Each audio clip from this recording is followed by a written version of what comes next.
দূরে সে পাশে বসে, পায়ে পায়ে কখনো চলে যায় দূর। এ জীবন উদযাপনের সুর, রেডিও রেডিও যাদবপুর। এগিয়ে চলার সুর, radio radio Jadavpur. 90.8 megahertz community radio, Jadavpur university. মুক্ত চিন্তার পথে ভিন্ন মননের খোঁজ, কমিউনিটি রেডিও যাদবপুর। আপনারা শুনছেন কমিউনিটি রেডিও যাদবপুর 90.8 মেগাহার্টজ। এই বেতার সম্প্রচারটি যাদবপুর বিশ্ববিদ্যালয়ের technical education quality improvement programme TEQIP-র অংশ। শুরু হচ্ছে আমাদের বিশেষ অনুষ্ঠান ম্যাটিক্স কৃষি পাঠশালা। এই অনুষ্ঠানে আমরা ভূমি সুরক্ষা এবং চাষবাসের নানান দিক নিয়ে আলোচনা করব। 90.8 কমিউনিটি রেডিও JU-তে এই বিশেষ অনুষ্ঠান শুনবেন সপ্তাহে 3 দিন। সঙ্গে থাকবেন কৃষক এবং কৃষি বিশেষজ্ঞরা। ভারত সরকারের রাসায়নিক ও সার মন্ত্রকের উদ্যোগে এবং ম্যাটিক্স ফার্টিলাইজার অ্যান্ড কেমিক্যালস লিমিটেডের সহায়তায় অনুষ্ঠানটি সম্প্রচার করা হচ্ছে।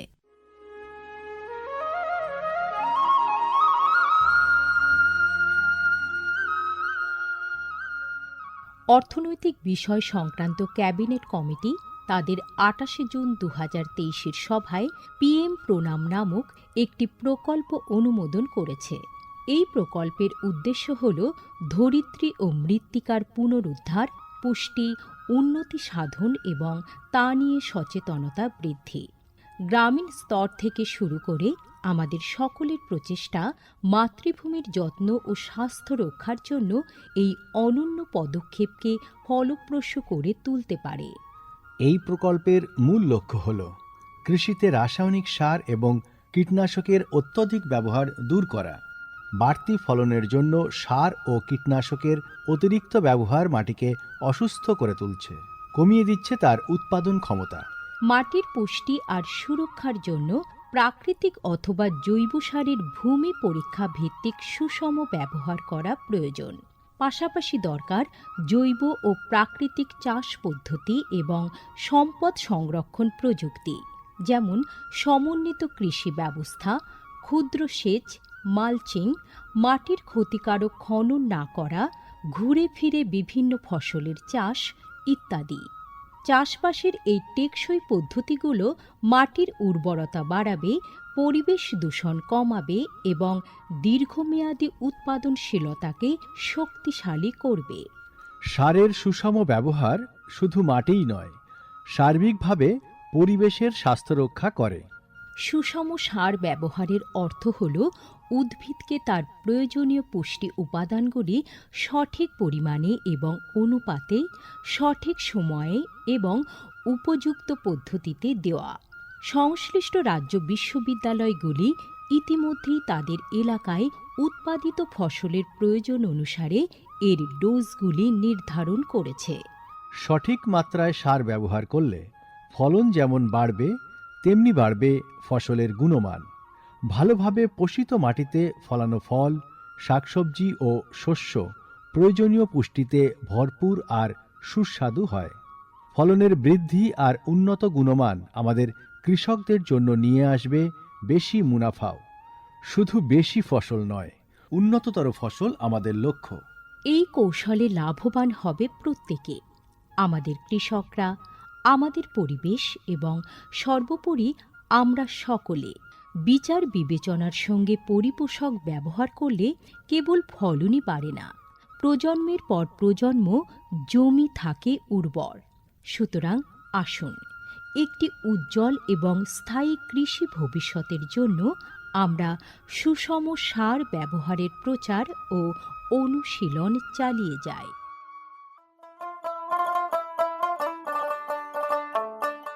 বিকশিত ভারত সংকল্প যাত্রা বা VBSY এর একটি গুরুত্বপূর্ণ অংশ হল ভারত সরকারের সার বিভাগ দ্বারা PM প্রণাম স্কিম এবং কৃষিতে ড্রোন ব্যবহারের প্রচার।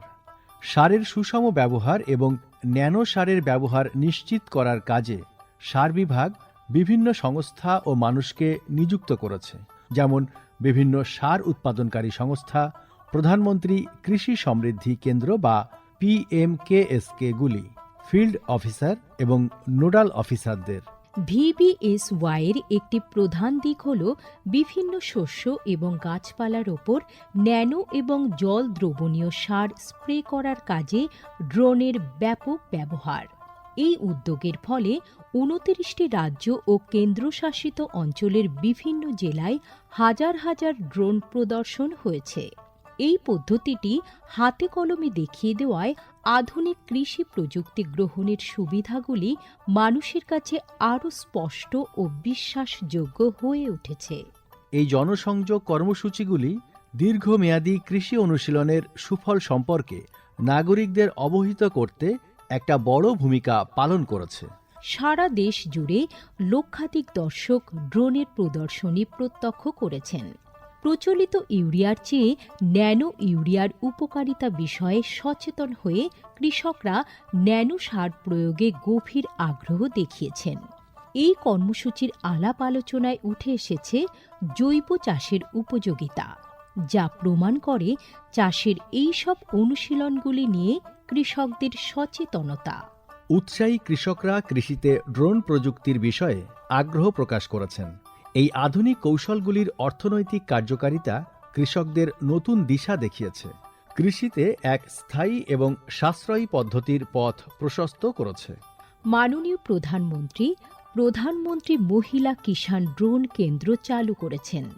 এটি মহিলা স্বনির্ভর গোষ্ঠীগুলিকে ড্রোন সরবরাহ করবে, যাতে তারা এই প্রযুক্তি ব্যবহার করে জীবিকা নির্বাহ করতে পারে। VBSY প্রোগ্রামের রূপায়ণে PMKSK গুলি সক্রিয় ভূমিকা পালন করছে। একে অপরের সঙ্গে এই সহযোগিতাই আমাদের পাথেয়। বিকশিত ভারত সংকল্প যাত্রা শুধু একটি যাত্রা নয়, এটি ভারতীয় কৃষির দীর্ঘমেয়াদী এবং প্রযুক্তিগতভাবে উন্নত ভবিষ্যতের দিকে একটি গুরুত্বপূর্ণ পদক্ষেপ। যাত্রাপথে এটি জাতির কৃষিকে সম্পূর্ণ পুনর্নির্মাণ করা, উদ্ভাবনকে উৎসাহিত করা এবং সবার জন্য একটি সবুজ, আরও সমৃদ্ধ ভবিষ্যৎ নিশ্চিত করায় অঙ্গীকারবদ্ধ।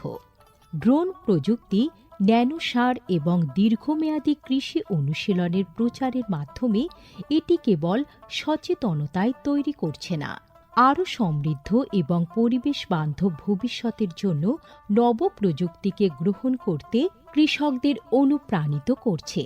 এই কৃষি বিপ্লবের গতি প্রকৃতি প্রত্যক্ষ করলে এটা স্পষ্ট হয় যে VBSY একটি বিকশিত, উন্নত এবং দীর্ঘজীবী ভারতের বীজ বপন করছে।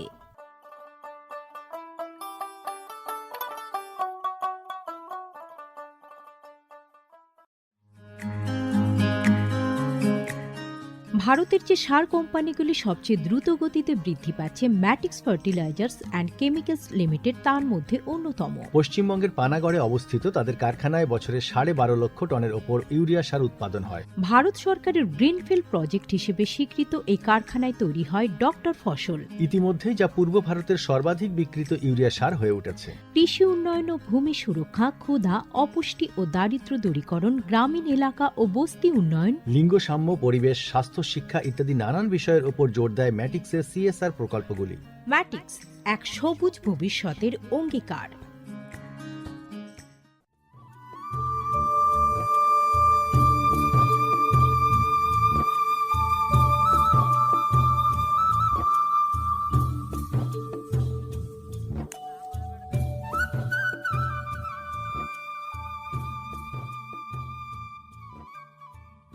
ম্যাটিক্স কৃষি পাঠশালার আমাদের এবারের বিষয় কেঁচো সার ও আমাদের কৃষি, অর্থাৎ আমাদের কৃষি কাজে আমরা কিভাবে কেঁচো সারের ব্যবহার করব। আর এ বিষয়ে আমাদের সঙ্গে আলোচনা করার জন্য আমাদের মধ্যে আজ স্টুডিওতে উপস্থিত আছেন doctor Ajit Kumar Poddar, Vivekananda institute of biotechnology নিমপিঠের উপদেষ্টা এবং bio fertiliser technology course CU এর কোর্স কোঅর্ডিনেটর। পাশাপাশি তিনি TNU এর ভিজিটিং ফ্যাকাল্টি সয়েল সায়েন্সের। এছাড়াও ডক্টর অজিত কুমার পোদ্দার তিনি পৃথিবীর নানান প্রান্তে, নানান দেশে এই সমস্ত বিষয়ের উপরে শিক্ষক এবং প্রশিক্ষক হিসেবে কাজ করেছেন। প্রথমেই আপনাকে স্বাগত জানাচ্ছি আমাদের আজকের এই অনুষ্ঠানে। ধন্যবাদ আপনাকে। এই যে কেঁচো সার, তো এই কেঁচো সার কোন ধরনের সারের মধ্যে পড়ছে? আমরা যদিও 4 ভাগে ভাগ করি, আর কেঁচো সারটা পড়ছে হলো জৈব সারের ভিতরে। দেখুন, যখন নাকি আমাদের দেশে রাসায়নিক সারের ব্যবহার শুরু হয়নি, তখন মাটিতে প্রচুর পরিমাণে কেঁচো পাওয়া যেত, এবং কেঁচোকে কৃষকের লাঙ্গল এবং কৃষকের বন্ধু বলা হতো, কারণ এরা উপরের মাটি নিচের মাটি উপরে নিয়ে যেয়ে চাষের মতন করে ওরা ব্যবহৃত করত। কিন্তু আমাদের বর্তমান চাষ ব্যবস্থায় প্রচুর পরিমাণে রাসায়নিক, জৈব এবং অজৈব কীটনাশক এবং বিভিন্ন ধরনের পদার্থ ব্যবহার করার ফলে মাটি থেকে কেঁচো আর মাঠে পাওয়া যায় না। কেঁচো খুব নিরীহ একটা প্রাণী, ফোনা একে বলা হয়, এবং এরা পৃথিবীর সব দেশেই প্রায় কেঁচো পাওয়া যায়। আমরা পরীক্ষা করে দেখেছি যে 4000-এর মতো স্পেসিস মানে প্রজাতি সারা পৃথিবীতে পাওয়া যায়, এবং এমন কেঁচো পাওয়া যায় 1.5 থেকে 2 ফিটের মতো, 2 ফিট, এবং অনেক সময় আফ্রিকা জঙ্গলে যেসব কেঁচো পাওয়া যায় তারা 3-4 ফিট পর্যন্ত হয়। এবং পৃথিবীতে 4000 ধরনের পাওয়া যাচ্ছে, আর সারা ভারতবর্ষে 390 ধরনের প্রজাতির কেঁচো আমাদের ভারতবর্ষে আছে। আর পশ্চিমবঙ্গে আছে 62 ধরনের প্রজাতির কেঁচো। আচ্ছা, এই কেঁচোর ভিতরে আমরা সব কিছু ব্যবহার করি না। আচ্ছা, কারণ কমার্শিয়ালি যখন নাকি আমরা সার হিসাবে কেঁচো পটিকে ব্যবহার করব, সেক্ষেত্রে আমাদের কতগুলো নিয়ম মেনে ওই কেঁচোগুলোকে মানে বাছাই করতে হয়। আচ্ছা, অনেক দিন স্ট্রং থাকবে, অনেক দিন বাঁচবে, প্রচুর পরিমাণে খাওয়া দাওয়া করবে, প্রচুর পরিমাণে খাওয়া দাওয়া করলে প্রচুর পরিমাণে পটি করবে, এবং তারা ব্রিডিং করবে এবং প্রচুর পরিমাণে বাচ্চা দিবে। সেই ধরনের কেঁচো এই দেশে বর্তমানে ব্যবহার হচ্ছে। আপনি পেরোনিক্স এক্সকিভেটাস, 2 নম্বর ইউড্রেরাস ইউজেনি, আর ইসেনিয়া ফেটিডা, এই 3 ধরনের কেঁচো আমাদের বর্তমানে কেঁচো সারের জন্য ব্যবহৃত হচ্ছে। আর সব কেঁচো কিন্তু সব জায়গায় থাকে না, এটাকে 3 ভাগে ভাগ করা হয়। একটা ভাগ করা হয় ইপিজয়িক, উপরের লেভেলে যারা থাকে কেঁচোগুলো, এন্ডোজেইক যারা মাঝামাঝি লেভেলে থাকে, আর অ্যানাসিক যারা নাকি মাটির নিচের দিকে থাকে, গভীরে থাকে। তো মাটির গভীরে যেটা থাকে এরা ব্রিডিংয়েও যায় না, খাওয়া দাওয়া করে না, সারাদিন প্রায় ঘুমিয়ে কাটিয়ে দেয়, এবং রাতের বেলা ওই উপরে উঠে এসে পটি করে। আর এন্ডোজয়িক যেগুলো আছে সেগুলো কিন্তু আপনি সব সময় মুভমেন্ট করতে থাকে, আনডুলেটিং মুভমেন্ট, ক্রস মুভমেন্ট করতে থাকে, এবং এরা সাধারণত মাটি খায় এবং জৈব পদার্থ থাকলে জৈব পদার্থ খায়।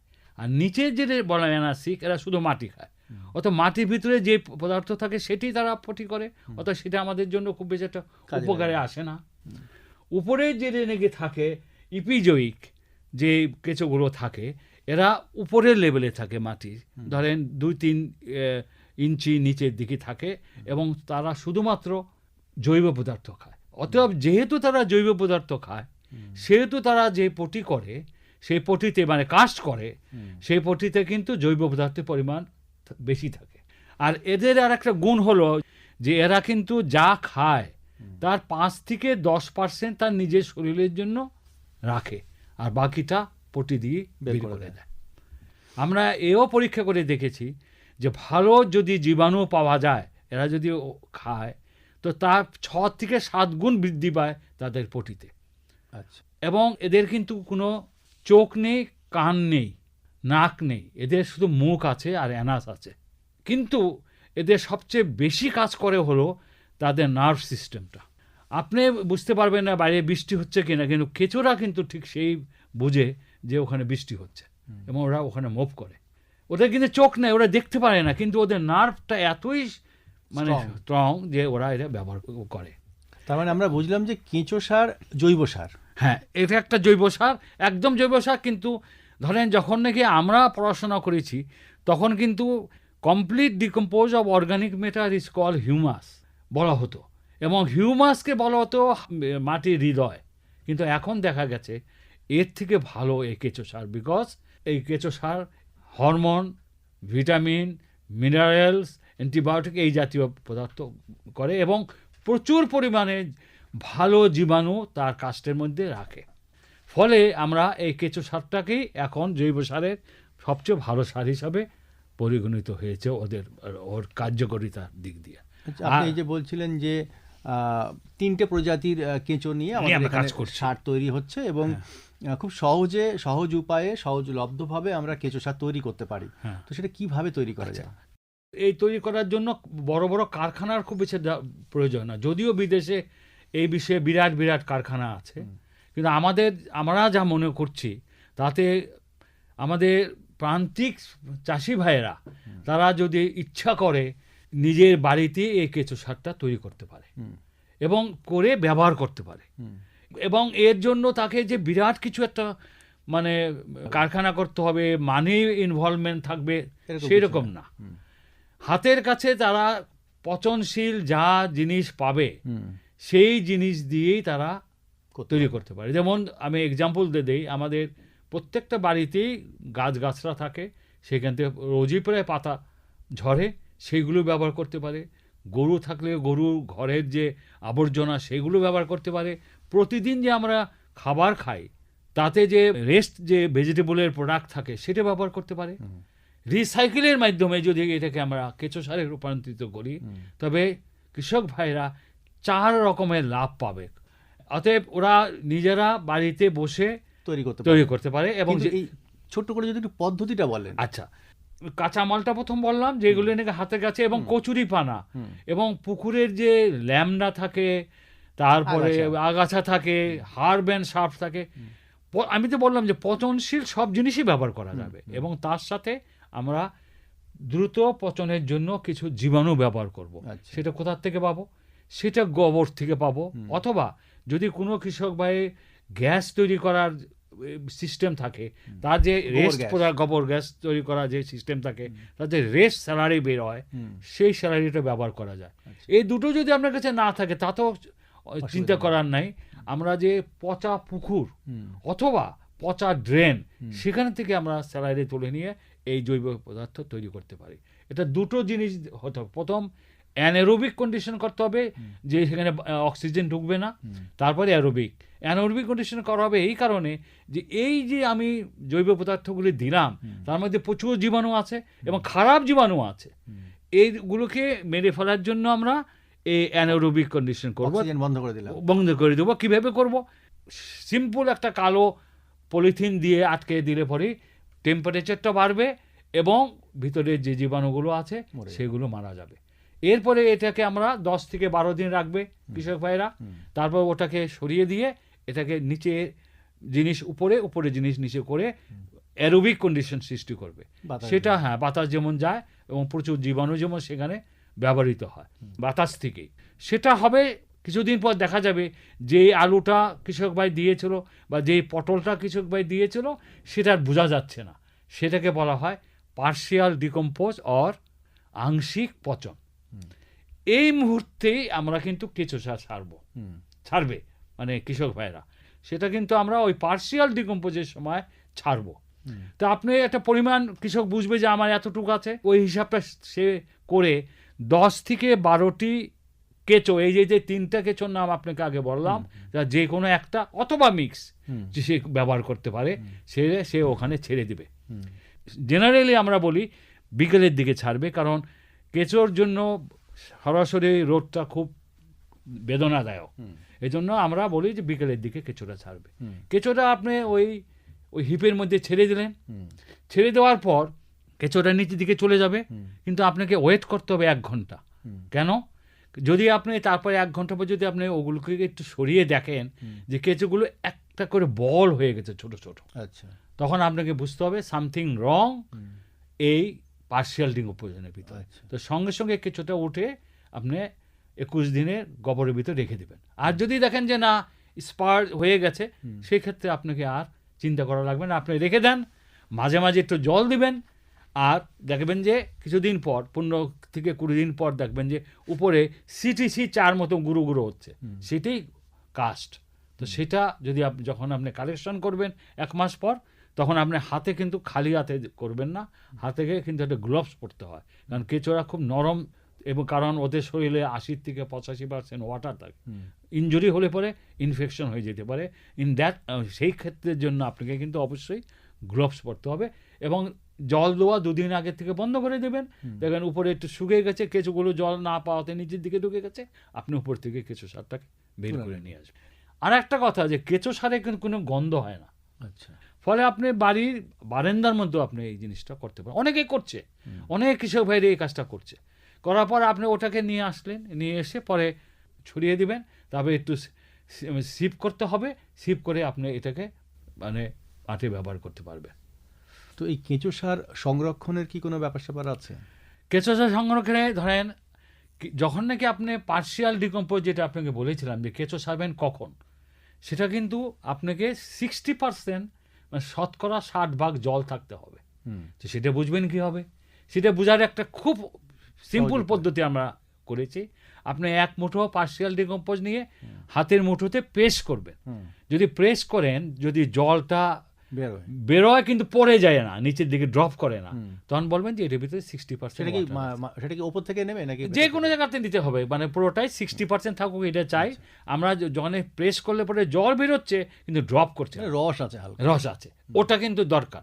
আর যখন নাকি আপনি সংরক্ষণ করতে যাবেন, তখন কিন্তু আপনাকে ছায়াতে ড্রাই করে শুকাতে হবে, কারণ সেখানে কিন্তু আপনাকে রাখতে হবে 20% ওয়াটার ওই মানে কাস্টের ভিতরে, এবং তারপরে কত পার্সেন্ট কাজ যাচ্ছে সেটাও আপনি একটা ক্যালকুলেশন করে নিতে পারেন। তো আমরা সাধারণত 60-70 থেকে 80% কাজ যাক, এটা আমরা চাই। বা কৃষক ভাইরা তারা নিজেরাই ব্যবহার করতে, এবং বাকি যেগুলো আছে সেগুলো জৈব পদার্থ, সেগুলো কিন্তু মাটির জন্য উপকারী। এই কেঁচো সারটা যখন নাকি বের হয়, মানে তার আত্মআমজনে বের করে, তার ভিতরে কিন্তু সমস্ত ধরনের প্রায় নিউট্রিয়েন্ট পাওয়া যায়। এক, দ্বিতীয়ত এটার মধ্যে হরমোন থাকে, অতএব গাছটাকে ইনহ্যান্স করার জন্য হরমোন ব্যবহার করতে পারে। ভিটামিন থাকে, মিনারেল থাকে, অ্যান্ড সবচেয়ে ভালো জিনিস থাকে যে উপকারী জীবাণু এই স্লাইমগুলোর মধ্যে থাকে। আচ্ছা, আর কেঁচো শরীর থেকে একরকম ফ্লুইড বেরোয়, এটা সিলোমিক ফ্লুইড বলে। আমরা এই সিলোমিক ফ্লুইডটা একটা অন্য পদ্ধতিতে ভার্মি ওয়াশ হিসাবে ব্যবহার করি। আর ক্লাইটেলিয়াম থাকে, মানে এই এটা সব কেঁচো কিন্তু ব্রিডিং করতে পারে না, কিছু কেঁচো কিন্তু ব্রিডিং মানে করতে পারে না, এই কারণে তাদের ক্লাইটেলিয়াম নাই, মানে মুখের দিকে একটা গলার বন্ধকের মতো থাকে। এটা না থাকলে কিন্তু ওই কেঁচো খাবে, আপনি কেঁচো সার দিবে, সব দিবে, কিন্তু ব্রিডিং করতে পারবে না। কিন্তু যেগুলোর মধ্যে আছে তারা ব্রিডিং করতে পারে। একটা কেঁচো আপনি 27 দিনের পরের থেকে ব্রিডিংয়ে যেতে পারে, এবং তারা সাধারণত ডিম পারে, এটাকে বলা হয় কোকন। একটা ডিমের থেকে বা একটা কোকনের থেকে 6 থেকে 7টা বাচ্চা বেরোয়, জুবিলিন বেরোয়, কিন্তু লাস্টে 1-2 বাচ্চা বাঁচে না। এটা কেন? বোধহয় নিউট্রিয়েন্টের কোনো অভাব হয়। তো এখন আপনি যখন এই কেঁচোটা করলো ফার্মাররা, যখন নাকি সে ভার্মি কম্পোস্টটা উঠিয়ে নিল, তখন কিন্তু কেঁচোগুলো কিন্তু ওখানে থেকে গেল। তখন তাকে কীভাবে কেঁচোগুলো সে সংগ্রহ করবে? আপনি 21 থেকে 22 দিনে কাঁচা গোবর যদি কিছু রেখে রেখে দেন তার চারিদিকে, তখন কেঁচোগুলো ওই দিকে মুভ করতে থাকবে, এবং সেখান থেকে আপনি গোবর সহ কেঁচোটা উঠে সংরক্ষণ করতে পারে। এইভাবে সংরক্ষণ করা যায়, এইভাবে সংরক্ষণ করা। তো এর ব্যবহার প্রণালী কৃষকরা কিভাবে করবেন? এটা করার যে খুব বেশি একটা পদ্ধতি ফলো করতে হবে এটা আমরা বলি না, খুব স্বাভাবিক, খুব স্বাভাবিক। আমরা চাচ্ছি যে মানুষের জন্য যেন জিনিসটা হয়। অতএব সে যদি যখন নিজে উৎপাদন করতে পারবে, কিনতেও পাওয়া যায়, অনেক কোম্পানি এখন করছে, কিন্তু নিজে করলে পরে আমি মনে যে নিজের স্যাটিসফ্যাকশনটা বেশি থাকে, এবং অনেক প্রবলেম আসবে যখন নাকি আপনি কাজ করতে যাবেন, প্রবলেম আসবে। তার জন্য তো আমরা আছি। যে কৃষক ভাইরা আমি অনুরোধ করব যে আপনারা নিকটস্থ কোনো মানে রিসার্চ ইনস্টিটিউট অথবা ইউনিভার্সিটিতে বললে পরে এটা মুখে বলে দিতে পারবে কি করতে লাগবে, সমস্যা সমাধান করা কোনো ব্যাপার না। তাহলে জৈব সারের মধ্যে আমাদের কেঁচো সার খুবই উপকারী, খুবই গুরুত্বপূর্ণ, এবং এটা একেবারেই প্রাকৃতিক, যেটা আমাদের জন্য খুব ভালো। হ্যাঁ, এবং এটা দিলে পরে আপনি পরিবেশ এবং মাটির স্বাস্থ্য বলেন, পরিবেশ বলেন, দূষণমুক্ত থাকবে। মানে প্রথম হলো বিক্রি করতে পারবে, তারপরে সে ব্যবহার করতে পারবে, তারপরে সে ভার্মি ওয়াশ তৈরি করতে পারবে, আর শেষে হলো ভার্মি মিল। যখন কেঁচোগুলো বুড়ো হয়ে যায়, কেঁচো সাধারণত মানে আমাদের দেশে কেঁচোগুলো সেগুলো 1 থেকে 1.5 বছর বাঁচে, আর আমরা যেগুলো ব্যবহার করছি সেগুলো প্রায় 2 বছর 2.5 বছর বাঁচে। যখন বুড়ো হয়ে যায় কেঁচোগুলো, তখন তো তাদের খাওয়ার পরিমাণও কমে যায় এবং তাদের পরিমাণ কমে যায় স্বাভাবিক, আর তারা ব্রিডিংও করে না। ফলে ওই সময় কি করবেন কেঁচোগুলিকে? সেই সময় আমরা কেঁচোর শরীরে 70% প্রোটিন আছে ইন ড্রাই অবস্থায়। আচ্ছা, অতএব আমরা সেই কেঁচোগুলোকে কেঁচো মিল হিসাবে ব্যবহার করতে পারি। আমরা জানবো যে কোন ব্যাচের কেঁচোতে মানে সব বুড়ো আছে, ওখান থেকে নিয়ে একটা পদ্ধতি আছে, পরিষ্কার করে এগুলোকে ড্রাই করে মেরে ওগুলো মটারের ভিতরে দিয়ে গুঁড়ো করে আমরা মাছ, মুরগি বা হাঁসে আমরা ব্যবহার করতে পারি। তাতে প্রোটিনের যে মাছের খাদ্যের সাথে আপনি প্রচুর পরিমাণে প্রোটিন কিন্তু দিতে পারছেন, ফলে মাছ বৃদ্ধি করে, হাঁস ভালো ডিম দেয়, মুরগিও তাই করে। অতএব একটা কৃষক ভাই যদি নিজে করতে পারে, করাটা খুবই সহজ, এই জন্য খুব বেশি বিরাট বিজ্ঞান বা রকেট সায়েন্স জানার দরকার নেই। যদি সে করতে পারে এবং মনোযোগ দিয়ে যদি করে, আমাদের মতে কিন্তু আস্তে আস্তে রাসায়নিক সারের থেকে চলে আসতে পারবে। এবং আমরা দেখেছি অনেক মানে কৃষক ভাইদের যে মানে সবজি বাগান আছে ছোট্ট, মানে কিচেন গার্ডেন যেটা বলা হয়, তারা কিন্তু ওখানে আর কোনো রাসায়নিক সার এখন ব্যবহার করে না, প্রয়োজন হচ্ছে না, তারা ব্যবহার করছে কেঁচো সার। অতএব আসুন সবাই মিলে পরিবেশটাকে ভালো করি, কেঁচো সার ব্যবহার করি। কারণ যদি জৈব পদার্থগুলো যদি আপনি নিয়ে আসতে পারেন, তো সেগুলো আর দূষণ করবে না, আপনি গন্ধ ছড়াবে না, কিন্তু আপনি পক্ষান্তরে আপনি কেঁচো সার তৈরি করে গাছের বা পরিবেশে উপকার করতে পারবেন। বেশ, আমরা আজকে কথা বলছিলাম ম্যাটিক্স কৃষি পাঠশালার এই পর্বে কেঁচো সার ও আমাদের কৃষি এই বিষয়ে। আর এই বিষয়ে আলোকপাত করার জন্য আমাদের সঙ্গে স্টুডিওতে উপস্থিত ছিলেন ডক্টর অজিত কুমার পোদ্দার, যিনি বিবেকানন্দ ইনস্টিটিউট অফ বায়োটেকনোলজি নিমপিঠের উপদেষ্টা এবং bio fertiliser technology course CU এর কোর্স কোঅর্ডিনেটর, পাশাপাশি তিনি TNU অর্থাৎ দ্য নিউটিয়া ইউনিভার্সিটির ভিজিটিং ফ্যাকাল্টি সয়েল সায়েন্সের। আপনাকে অনেক অনেক ধন্যবাদ। ধন্যবাদ আপনাকেও।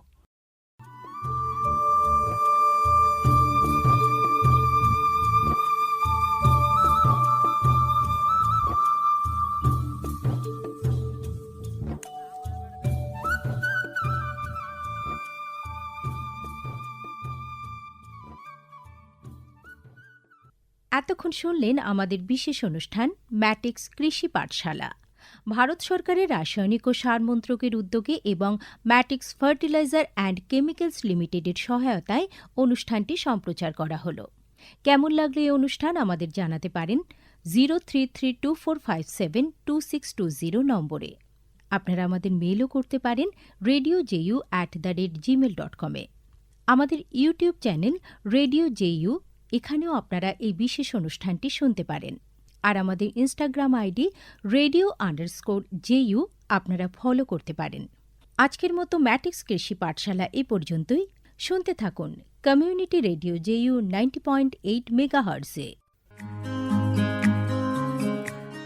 ভারতের যে সার কোম্পানিগুলি সবচেয়ে দ্রুত গতিতে বৃদ্ধি পাচ্ছে ম্যাটিক্স ফার্টিলাইজার্স অ্যান্ড কেমিক্যালস লিমিটেড তার মধ্যে অন্যতম। পশ্চিমবঙ্গের পানাগড়ে অবস্থিত তাদের কারখানায় বছরে 12.5 লক্ষ টনের ওপর ইউরিয়া সার উৎপাদন হয়। ভারত সরকারের গ্রিনফিল্ড প্রজেক্ট হিসেবে স্বীকৃত এই কারখানায় তৈরি হয় ডক্টর ফসল। ইতিমধ্যেই যা পূর্ব ভারতের সর্বাধিক বিক্রিত ইউরিয়া সার হয়ে উঠেছে। কৃষি উন্নয়ন ও ভূমি সুরক্ষা, ক্ষুধা, অপুষ্টি ও দারিদ্র্য দূরীকরণ, গ্রামীণ এলাকা ও বস্তি উন্নয়ন, লিঙ্গ সাম্য, পরিবেশ, স্বাস্থ্য, শিক্ষা ইত্যাদি নানান বিষয়ের উপর জোর দেয় ম্যাটিক্সের CSR প্রকল্পগুলি। ম্যাটিক্স এক সবুজ ভবিষ্যতের অঙ্গীকার। মুক্ত চিন্তার পথে ভিন্ন মননের খোঁজ, কমিউনিটি রেডিও যাদবপুর। আপনারা শুনছেন কমিউনিটি রেডিও যাদবপুর 90.8 মেগাহার্টজ। এই বেতার সম্প্রচারটি যাদবপুর বিশ্ববিদ্যালয়ের technical education quality improvement programme TEQIP-র অংশ। দূরে সে পাশে বসে, পায়ে পায়ে কখনো চলে যায় দূর।